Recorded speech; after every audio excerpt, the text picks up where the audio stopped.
Hey, y'all. Leah Diana here with Vertical Relationship Ministries. How are you today? I have a prophetic dream. I actually have two in one for you. The message is perfect love casts out fear. Uncircumcised hearts require God's love and obedience.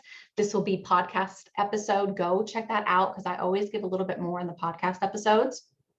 And just because there's so much information, sometimes it's just hard to get it all in this video, right? So we always heard perfect love casts out fear, but really what does that mean, right? We heard the verse before, but this message gave a whole entirely different meaning through this prophetic dream, and it's for you. Can I get an amen? So what is perfect love? Perfect love stems from Jesus, y'all. Jesus, Jesus, Jesus. That's all I have to say, right? When heart is engaged, onto him, that's when he could truly change us from the inside, from the outside. Okay, so I'm just going to jump right into it. So first dream, I was at this home. It was a big, big mansion. Huge mansion, y'all. Huge, huge, huge. I was with some family members. We were inside. We were doing some things, and it was time for us to go. And as we were coming down, it was a very, very steep driveway. And I was going down to the end to the street. That's where my car was. And my family had went off one way. I went down to go get to my car, and I noticed it was in the mountains. There was a body of water across the street and some trees and stuff like that. So I know it was somewhere in the mountains. And all of a sudden I heard this chanting, and it got louder and louder and louder. And I saw this tribe coming down the driveway, and I noticed they were holding something and chanting. And I looked over, and it was hearts, y'all. These tribes were holding people's hearts, and they were pumping. As soon as I noticed that, balls of fire came and started crashing down. And as it hit the ground, it split. Okay, the fire was splitting, and some were heading towards me, and some were heading towards some other people that were walking to their car. And I knew that my angels were there because I saw, and there were two men. They grabbed the balls of fire, they threw them back in the water.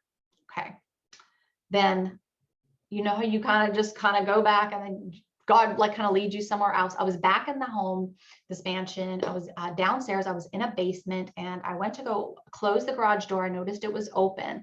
I grabbed with my right hand to close the door, and there was a force. Obviously, it was demonic force was pulling it back, and I kept pulling. It was like this tug of war. And I took my left hand and I grabbed the door and I pulled it back. As I pulled that back, a hand came upon me, and I knew it was demonic, and I said no, and I woke up. So y'all, I woke up from that. I really dreamed and really, really prayed about what God was trying to show me, because as you know, I don't like to just dream about something and then go out and blurt it. Like, there's always a message behind it. And I had to sit with that for a few days. So God had another dream for me. This is the second dream. I was back at school. Now I love teaching. I love learning, but I was back at school. And I knew I was looking for my locker, and the locker, I knew it was 2 something. It was like 211, 212, but I was going to look for it. And the bell rang. You had to get to class, right? You remember when you had the bell ring, you had to get to class, or you were marked tardy. And I was getting in there, and somebody was after my book bag. And if y'all know, if you have been following me, I have been writing a new book about spiritual warfare. So I knew this person, this demonic evil person, was after my book. So I grabbed my bag real quick and ran out of the room, ran into another room, locked it. And then I was in the middle of the hallway. I was talking to a friend, and I heard heart transplant, and I was holding a heart. And that transplant was for me. It was actually for me. And I was looking at it. It wasn't pumping, but I was turning it over, and I was talking to my friend, and I was like, I'm not really comfortable with this heart, another organ being in my body. Like, it was just kind of weird for me. So I was just talking, and then I woke up again. I really, really prayed about the prophetic message, and, God automatically showed me Ephesians 2. So I looked up 2:12 because I was looking for that locker, right? And he said I think he said 2:12, but I wanted to read you below and after it, because it all goes together, and I'm talking about our hearts. Okay, you're not going to believe this. All right, so I'm going to read from Ephesians 2, 11 through probably 13.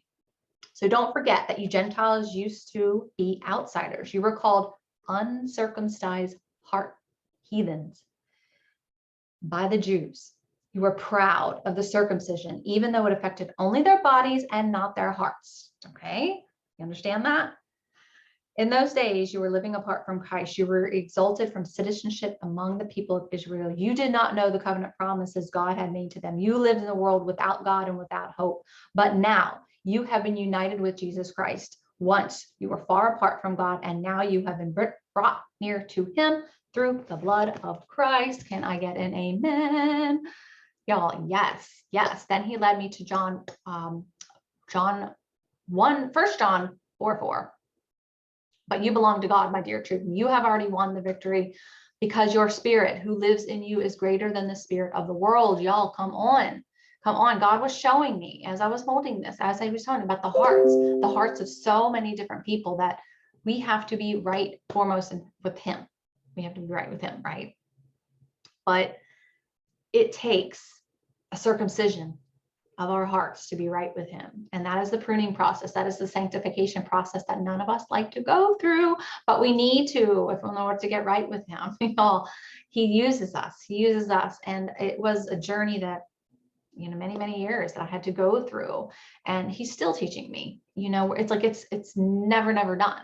You only get stronger and stronger. That's that level. That's another level that he keeps taking us to. As we become obedient to him, he takes us on this other level. He takes us somewhere new.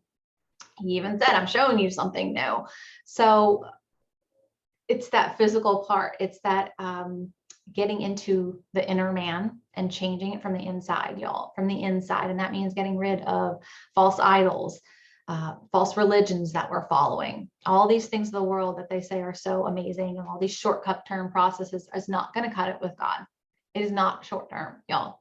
It is not. This long-term uncircumcised hearts takes obedience. It takes sacrifice. It takes sanctification from him each and every day. Comes knowing him completely, y'all. And that is by spending time with him. Yet we are so distracted with the world, and our hearts aren't involved in it. Do you understand? This was me for so long. This is why he was showing me your heart is right. And not to mention, he also did show me, I was like, why did, if I'm good, then why did that demonic grab my hand? And he said, I have your right hand. I have your right hand, Malia. And I was like, wow, he did have my right hand, because my right hand was on the doorknob and it didn't touch it. It was my left hand that the demonic touched. He was like, he can't have you. He can't have you. Oh my gosh, y'all, like, he can't have you. He has our right hand. I mean, how amazing is that? We've already won the victory. Right? But there comes a part where we have to have a partnership with God. And that is something that is just a prophetic word for you. Our hearts have to be right with him. Y'all, the inside, it has to be purified.